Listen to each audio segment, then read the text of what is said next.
Hi everyone, this is G. Satish Kumar, Director of GS Study Center, coaching for all competitive exams Anakapalli. ఈరోజు TET మరియు డిఎస్సికి సంబంధించి individual differences అనే చాప్టర్లో ప్రజ్ఞామాపనం గురించి తెలుసుకుందాం. ఒక వ్యక్తి యొక్క తెలివితేటలను ప్రజ్ఞ అంటారు. ఈ తెలివితేటలను కొలవడానికి ఉపయోగించే మాపనిని ప్రజ్ఞామాపనమని అంటారు. ప్రజ్ఞామాపనాన్ని లేదా తెలివితేటలను విలువల రూపంలో తెలియజేయడాన్ని ప్రజ్ఞాలబ్ధి అని అంటాము. వ్యక్తి తెలివితేటలను కొలవాలనే ఆలోచనను తొలిసారిగా ప్రయత్నం చేసినటువంటి అనువంశికవాది sir Francis Galton, hereditary genius గ్రంథకర్త, father of intelligence tests Binet. ప్రజ్ఞామాపన ఉద్యమం ప్రారంభమైన దేశం ఫ్రాన్స్.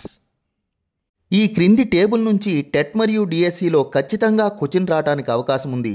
ఈ టేబుల్ను చక్కగా మనము నేర్చుకుందాం. 1905వ సంవత్సరంలో బినే సైమన్ కలిసి మొదటిసారి ప్రజ్ఞామాపన్ని తయారు చేశారు. ఇందులో 30 అంశాలున్నాయి.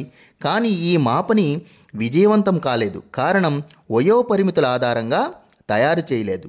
అలానే 1908వ సంవత్సరంలో బినే సైమన్ కలిసి ప్రజ్ఞామాపని తయారు చేశారు. ఇందులో 59 అంశాలున్నాయి. 3 నుంచి 13 సంవత్సరాల వయసు వారికి పరీక్షించడం అనేది జరిగింది.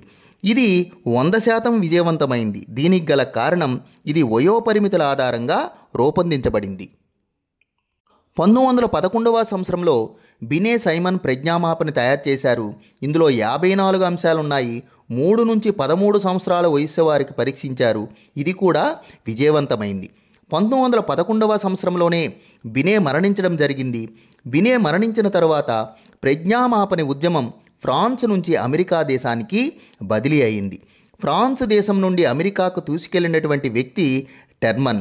1916వ సంవత్సరంలో టెర్మన్ బినే సైమన్ ప్రజ్ఞామాపని పేరు మార్చి స్టాన్ఫర్డ్ బినే ప్రజ్ఞామాపని అని పేరు పెట్టాడు. ఇది అమెరికాలో రూపొందించిన మొట్టమొదటి ప్రజ్ఞామాపని. ఇందులో 90 అంశాలున్నాయి. ఇది 3 నుంచి 14 సంవత్సరాల వయసు వారికి పరీక్షించడం అనేది జరిగింది.